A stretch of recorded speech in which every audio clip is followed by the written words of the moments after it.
Hey guys, it's your girl Carrie. Welcome back to my channel. We are diving into the world of e-files today. You guys have been asking for this one. I've been promising it for a while, and today I'm finally delivering. So we're going to be talking about all things e-file today. So we're going to go through and talk about the basic features of your e-file, and then we'll talk about some of my favorite bits, and then I will answer some of your questions that you guys had for me about troubleshooting your e-file issues. So if all that sounds like something you're interested in, then stick around. We're getting into it.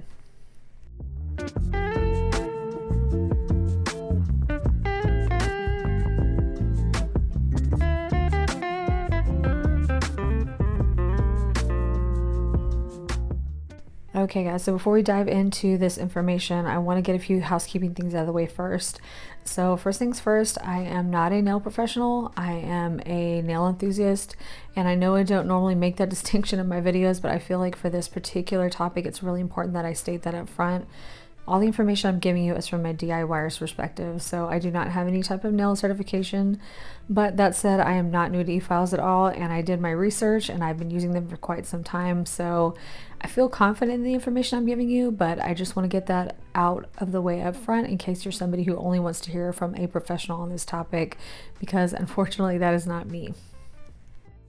And the other thing I want to make sure to state up front is, even though I do this in all of my videos, I want to make sure that you are aware that there are chapters and time codes. So time codes are in the actual description box. Chapters, you can click on them on the video like a timeline. Because I know this video is going to be long, I cannot find any other way around making this a shorter video. It's just not going to happen because there's so much to cover, and you guys asked a lot of great questions. So I want to make sure to address those, but I just want to draw your attention to those so you can skip around to the information that you're looking for. Again, I feel like all of it's pretty valuable, but maybe you already know some stuff and you want to skip ahead or fast forward, reverse, whatever. I just want you to know that those are there for you. All right, with all that out of the way, we are starting off this video with an unboxing of my new drill. So I was recently gifted a new drill from Vivid Glam Co, which I'm super excited about because I love the ombre on this. And this is a pro rechargeable drill, so it's definitely something that I am excited to use. So we're gonna start with unboxing this.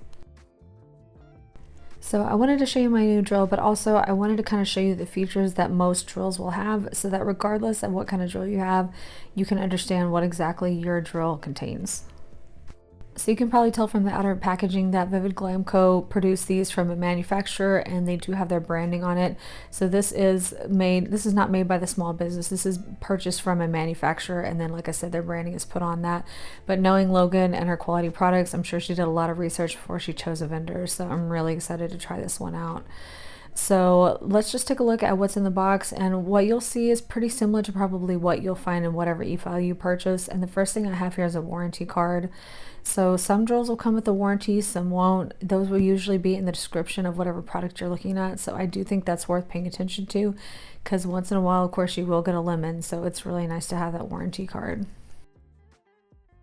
So the next thing that most drills will include in the box is an instruction booklet, or at least some kind of paperwork giving you a link to go look at the instructions online.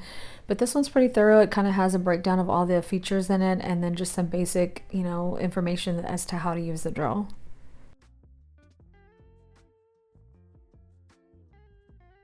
And then my favorite part here, we have the unit, which comes in this bag, and you'll see it's a really pretty kind of pink to orange ombre. And we'll go over the special features. There's a ton of features on the actual unit itself, so we'll get into that here in a little bit, but that will be the next item. So the next items in here, some of your e-files may contain this, some of them may not. So this one, the first thing that I pulled out here is actually a clip, and that is going to be for your handpiece. So I see a lot of models include this, some don't, but you'll notice that, I don't know if you saw earlier, but we'll get back to the base here in a second, but you can actually put this on either side. So depending on whether you're left-handed or right-handed, you can position that on either side. It'll just snap into place on these little plastic inserts here on the side. So that's just to put your handpiece in there if you want to when you are not using it. And a lot of e-files will include a little starter bit set. So this one looks like it has some different sanding bands. Looks like it's got some fine, some medium, some coarse. We've got a few diamond bits in here, we have a mandrel bit, and then we have a ceramic bit. So we're going to talk more about bits here in a little bit, but this is a nice little starter set. Honestly, I don't feel like this is comprehensive if you're going to need bits for every different kind of task, but it does have a few good staples in here that you'll definitely be using. And then your E-File should include some way of charging it if it's wireless. So in this case, this is kind of a unique feature. This is actually a recharging base. So this is a little dock that you can actually put the E-File in, and then you can plug the charger into the back and plug it in. So that way when it's not in use and you've set it down there in the insert, it will charge while it's plugged in. So I actually have not seen that yet. I have not owned a drill like that yet. Usually it has the charger, but you don't have like a base to sit it in that will charge it for you. So that's actually a really cool feature, and I'm super excited about that, because that way when it's not in use, it will always be charging. And then of course we have the plug for the charger itself, which you can use on its own as well. So there's actually an insert at the bottom of the drill to plug this directly into, and then there's this charging dock. So like I said, I have not owned a set like that yet, so I am pretty excited about having that rechargeable base. And then last but not least, we have this handpiece rest. So if you don't want to use the clip on the side to lay your handpiece in, you can actually just put this down here on the table, and then when you're not using it, you can just kind of place the handpiece actually in there and let it lay flat while you're working on it. And speaking of that, here is the handpiece in that same really pretty mirror ombre. So this one has a pretty decent sized cord, so you have quite a bit of room to work. So far everything is looking pretty amazing with this E-File. So pretty comprehensive little set. I'm really excited about this E-File, and I can't wait to really dive into it.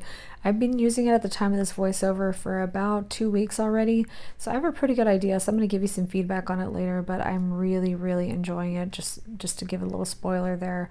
But now we're going to go through the actual base itself and break down the features on it, because again, whether you have this model or another one, you're going to have pretty much the same features, so I want to make sure you're clear on what those are. Alright, so the first thing you're going to have is some kind of speed indicator and battery status. So that may be something that has an actual digital display on it, and it may not. This one in particular, if you notice it's blinking like that, it's because the handpiece isn't attached.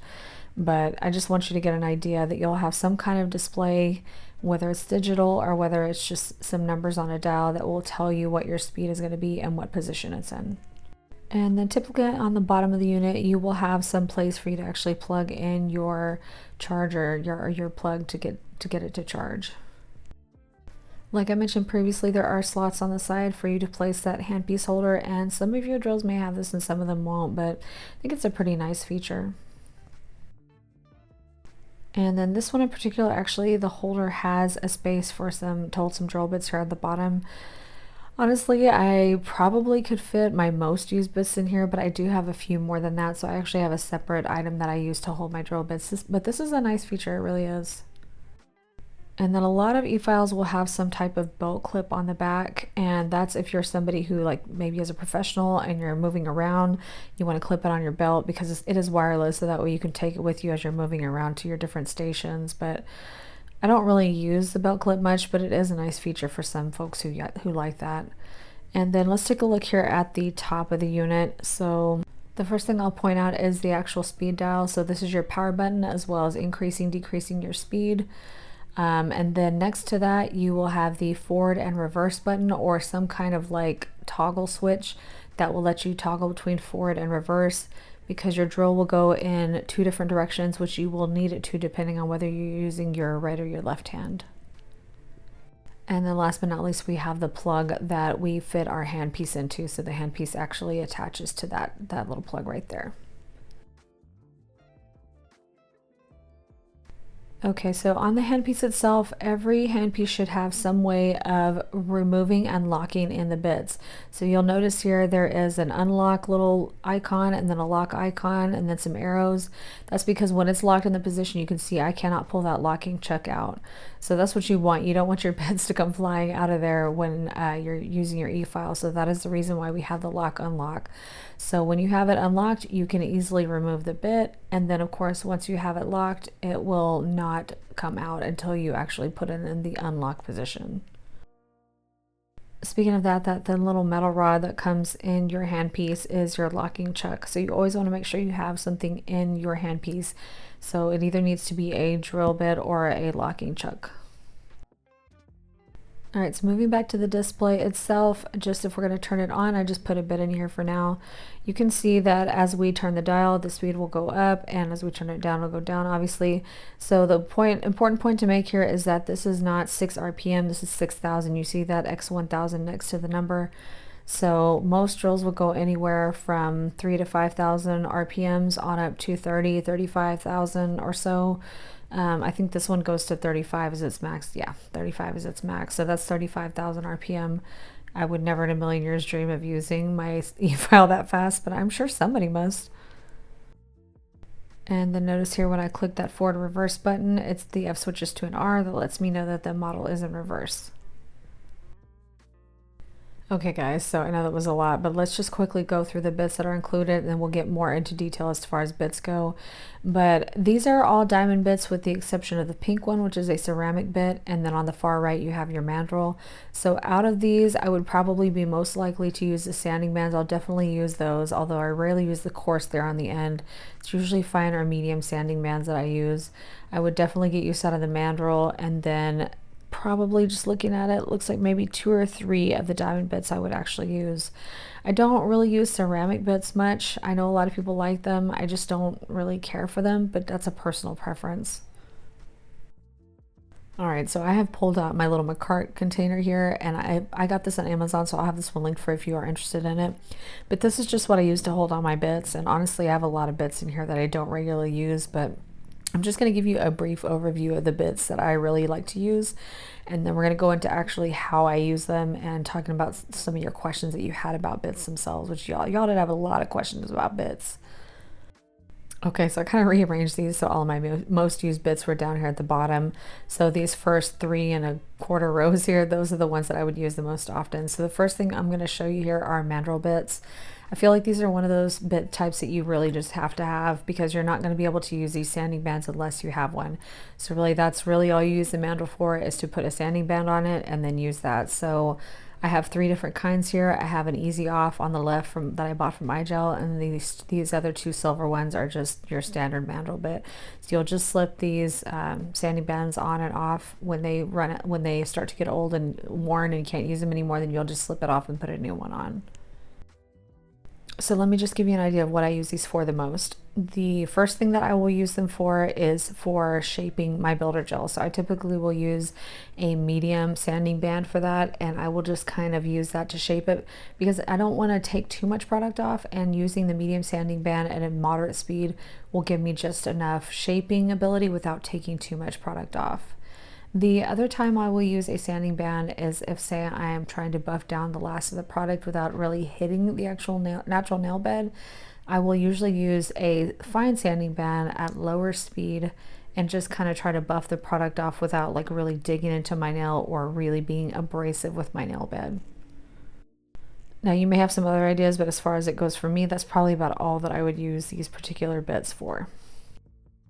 Alright, so I'm just showing you a quick clip of this in action. So I will typically use sanding bands anywhere from like maybe 7,000 RPMs up to 14. Just kind of depends on what I'm doing and what type of band I actually have on there. But I'm just showing you this. I was about to do a builder gel fill on this one with my jelly tips. So I was just kind of filing down the existing gel on top of the jelly tip. And then of course filing off any excess color I had left there from that mani, so that I could go ahead and fill with builder gel over top. So I'm not like really looking to take off a ton of product. I'm looking to just get off, you know, the excess color and then file it down some. So that's why I like the sanding band for this purpose. Alright, so the next bit I'm going to show you, they're a little dirty. I know I need to clean them. These are my iGel Beauty extra coarse tornado bits, and these are titanium bits, and that is why they are gold. We're going to get into a bit more materials here later on, but as you can see, these have a lot of teeth on them. This is a very strong bit. It's extra coarse, meaning it's pretty much the coarsest they make. So what this is really going to do is this is going to just chew product off. So this bit right here is such a dream when it comes to product removal, but it is also, it could be the most dangerous if you improperly use this. So I don't want to scare people by saying that, because I really do think you're going to need one of these if you are regularly filing off product. So especially if you are somebody who has like 4 or 5 layers of dip, or maybe you have layer upon layer upon layer of builder gel and you really need to take product off fast and you don't want to soak with acetone, this bit is amazing for that. It really chews right through it. So I don't use this as much anymore because I do use peel base, but anytime I forget to use peel base, or let's say I didn't use peel base for whatever reason, and I have a couple layers of dip to file through, nothing will take it out faster than this. So to sum it up, this is the only purpose for this bit is product removal. And let me be clear, I never remove product all the way down to the nail bed with this bit, never. This is like a bit I start with and then I will finish with something else as I get closer to the nail bed. All right, so here is a thumb that I forgot to use peel base on. You can see I kind of pulled some of my gel top coat off, but that thing was not budging, so I obviously forgot to put the peel base on that finger one day. So for this, I'm gonna put it around like 15 to 20, usually that 15 to 20,000 RPMs, because I don't want to use this bit at a slow speed. It's not really gonna get the benefit from the bit. So you can see, like, just watch how fast the product comes off with this. And the reason why I think you need this, if you're going to actually be regularly removing product, is it will cut your filing time down so much if you have this bit. I mean, you can see already just a few swipes and I've got the color off pretty much all the way down to the gel base, or I think I use gel top coat here because I usually use gel base and gel top coat over my jelly tips. So I'm not filing down to my natural nail. I can't stress that enough. So what you're seeing there is not my natural nail. That is the jelly tip or gel over top of the jelly tip. So I'm not actually filing down to my nail bed. If you're somebody who is using your natural nails and you're filing on them, this is why a lot of people will use a layer or two of clear dip or something like that, so that they can file off their color, but they have that clear dip there as a protection so that they don't actually end up hitting their natural nail bed with a bit like this. All right, so the rest of the bits that we have here are all going to be diamond bits, which I do use, but only for specific purposes. And I think these are the bits that people end up with, and they end up never being able to get the task to either work right, or it takes forever because they're trying to use these bits for everything, and they really are designed just for specific purposes. Before I really get into this one, this seems like a good time to stop and talk about bit materials. So what I've showed you so far is a mandrel bit, and then of course the titanium bit, but this one is a diamond bit. So let me break down the different types of materials. So it's really the material more than the color that matters for types of bits. So diamond bits often come in like funky colors or rainbow colors.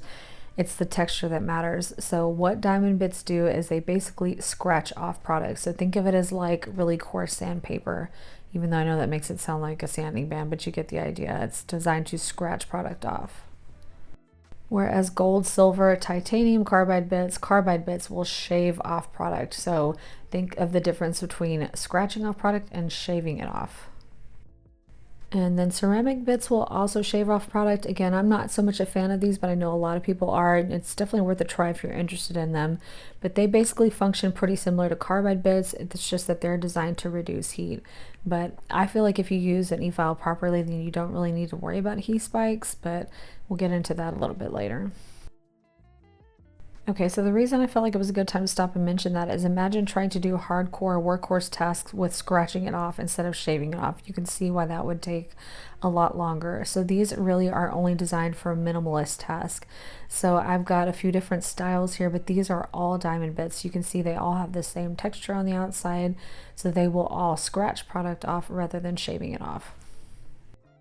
So a lot of folks will like to use this middle bit here to actually do some finish filing.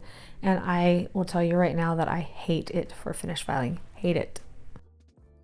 The reason for that is because it does scratch product off. A lot of times, not every time, but a lot of times I will see it leave scratch marks in my dip powder. And then once I go to try to, clean it up and then put my top coat over top, I can still see the scratch marks sometimes in the finished nails with the top coat on it. And I work way too hard on my nails to have that happen. So I'm just showing you a quick clip of me etching my jelly tips with a diamond bit because that's one of the major tasks that I will use these for. I will also sometimes use them for cuticle cleanup, which I'll get to here in a bit. But as far as like actually just using a diamond material bit, it's pretty much one of the major tasks that I use it for, is to etch my bits, or after I've actually applied my jelly tips, I will go over the top of them with that cylindrical band to kind of, you know, etch the top of it and kind of smooth out any bits of that pro gel that might still be on the top of the nail. Okay, so just to sum it up, the only task that I use this cylindrical diamond bit for is to actually finish up my jelly tips. So I will go around the edge with that kind of sharp edge there to clean off any extra bits, and then I will go over the top of it before I apply my gel.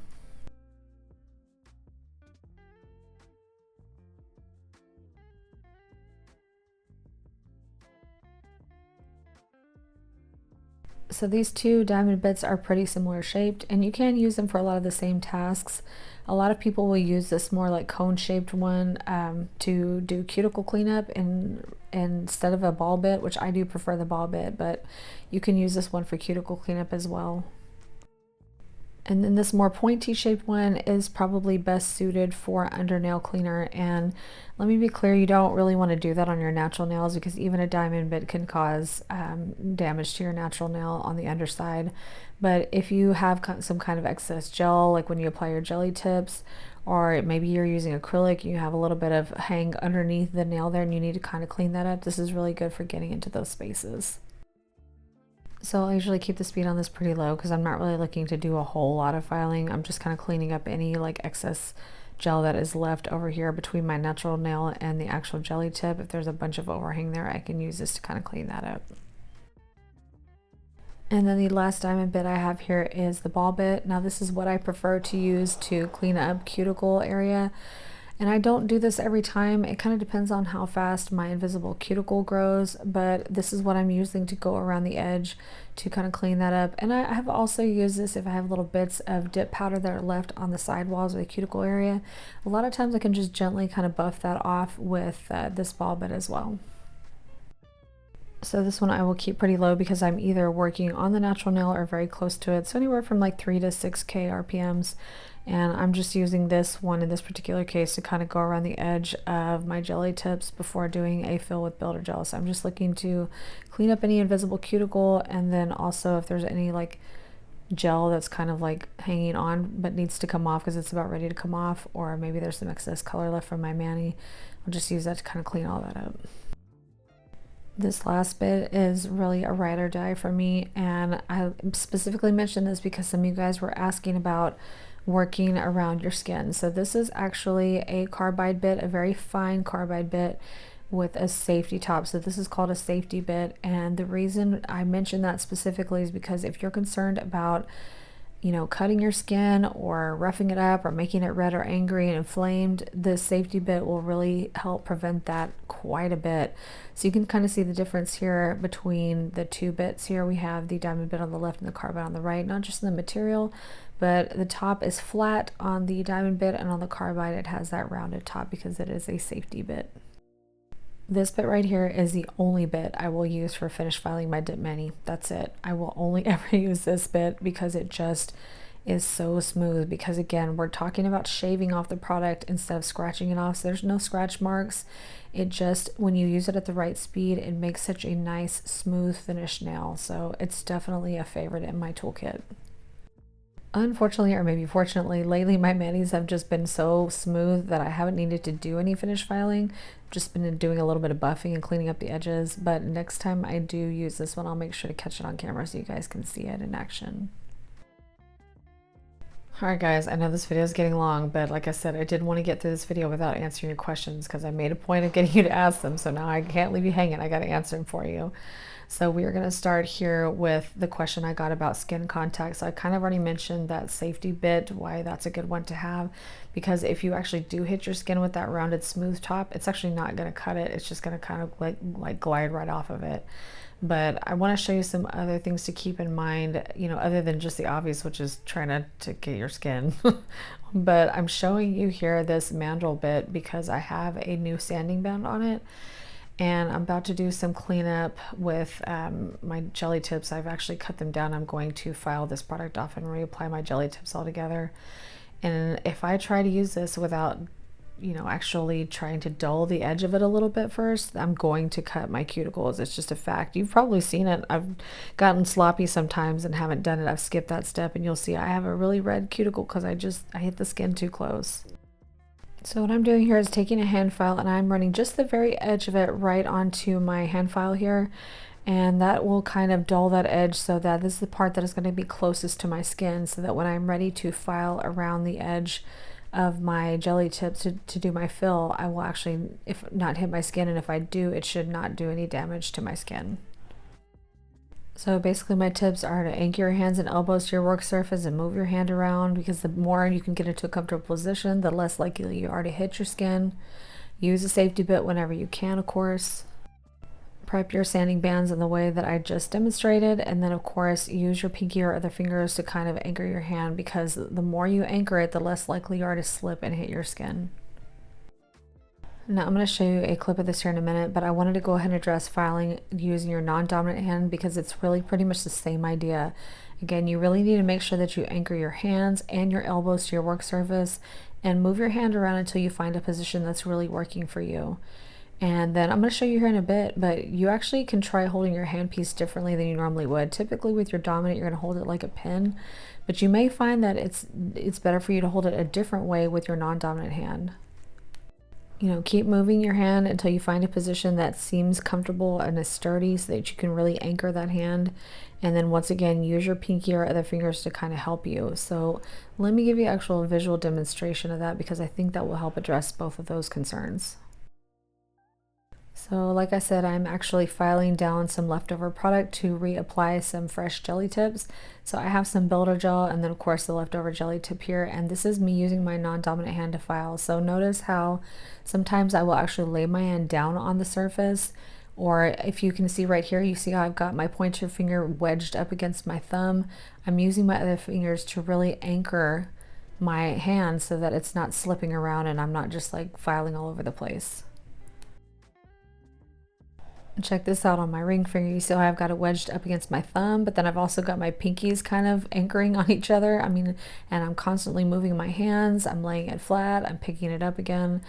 I'm constantly moving with my dominant hand when filing with my non-dominant hand until I can get it in a position that feels comfortable to me and feels sturdy to me. Because the problem with hitting yourself on the skin is usually because your hand is not anchored properly. So, but see how my pinkies are kind of touching there? Like, everything is all about balance. Look at that awkward position to get my pinky on my dominant hand, and see how I'm holding that actual handpiece. To anybody looking at it, I'm sure it looks really stupid. I'm sure it does. I'm holding it really strangely. I've actually got it wedged between my pointer finger and my middle finger because that's what I find is the sturdiest for me. And then I've kind of got my thumb wrapped around there on the other side. But yeah, I don't know why that's most comfortable for me, but it is. When I hold the handpiece with my right hand, I'm holding it like a pencil. But if I'm holding it with my non-dominant hand, it's always wedged between my pointer and my middle finger because that is what feels most sturdy to me. All right, so I'm just going to address choosing your speed and troubleshooting a few issues, and then we're finally going to be done. Stay with me, guys.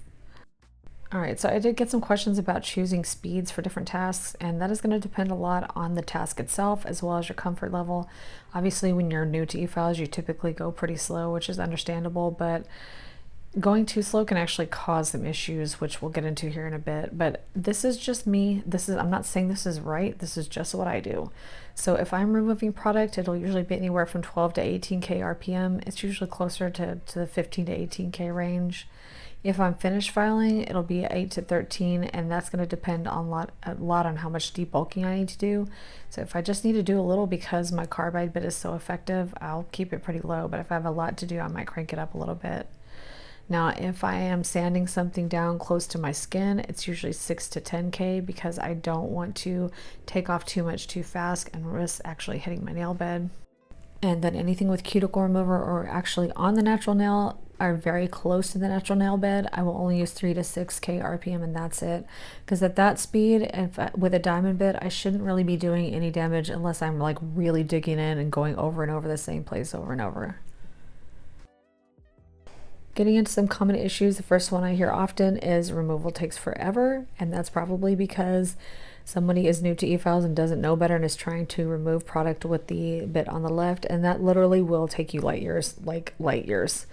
You really need a carbide or ceramic bit for that. I definitely recommend a carbide with some teeth.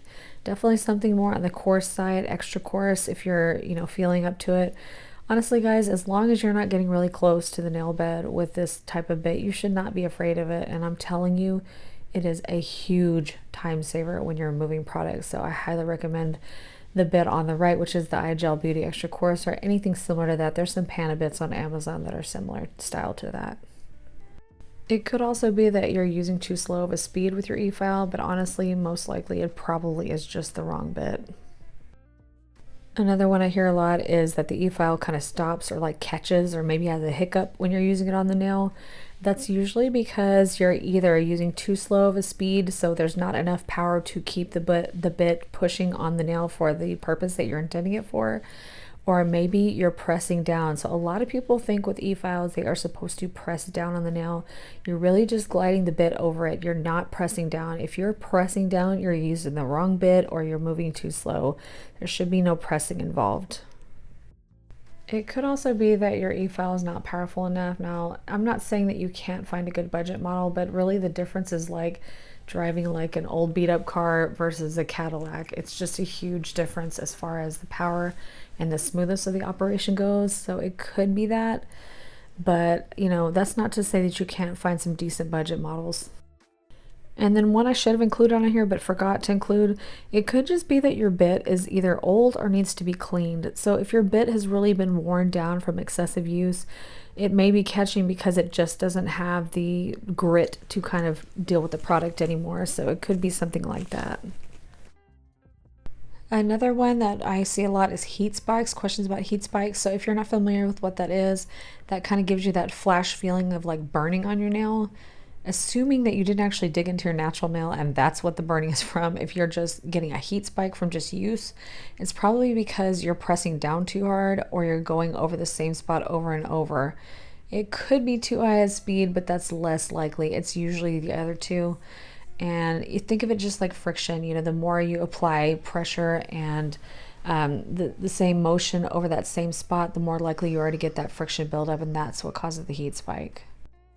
And of course, another one we see a lot of, unfortunately, is nail damage. I think that's what steers a lot of people away from e-files or makes them fear them. Having a healthy fear of your e-file is okay. You should be aware of the fact that you could potentially damage your nail bed and your nails if you use it improperly, but I hope you won't let that discourage you from using it, because it really is a wonderful tool when it's used properly. So typically the reason why people get nail damage is because they are filing down product too much directly into the nail bed. I really don't file on the natural nail bed. I know you can do some nail prep with a sanding band at very low speeds. If you want to do that, that's up to you, but I prefer not to do that at all. I never file all the way down to my nail bed. And you might be using the wrong bits. Gosh, can you imagine using that extra coarse on your natural nail bed? I shudder. I shudder to think of that. If you're going to use natural bits on your natural nail, they should only be diamond or very fine sanding bands at the lowest possible speeds, like 3 to 4 RPM. Again, I choose not to do that. If you're going to use one of those, I would suggest using the fine sanding band, but I'll leave that up to you. I understand the need to kind of rough the nail up before putting product on it, but I would caution you with really using too much of your e-file on your natural nail bed. Another one is filing off color, and hey, it happens. Sometimes it still happens to me. So this is usually because you're either using too high of a speed or too harsh of a bit, and it's just taking off too much at once and it's kind of out of control. And then I put that there on the bottom about not using enough layers of dip or just using an e-file when a buffer block will do. And I say that because lately, like I said, my dip has been going on so smooth and I've only been maybe doing 2 or 3 layers that I don't really need to use the e-file, and I'll just use a buffing block and a hand file. So I love my e-file. I couldn't live without it, but I'm finding I need it less for finish filing lately, but that's just me. If it's one of those that I know I'm going to need to do some e-filing, some finish e-filing, then I might throw on an extra layer of dip just to give me kind of that quote unquote breathing room so that I don't file off the color. But yeah, that's kind of just one of those things where you're going to have to just figure out what works for you. All right, so I did get some questions about some suggestions. I can only suggest what I've used, and I'm only one person, so I have not used a lot. But I can tell you that when I first started out, I did use a Melody Susie e-file from Amazon, and I honestly couldn't remember the exact model because it's been so long. But I'd say it does the job.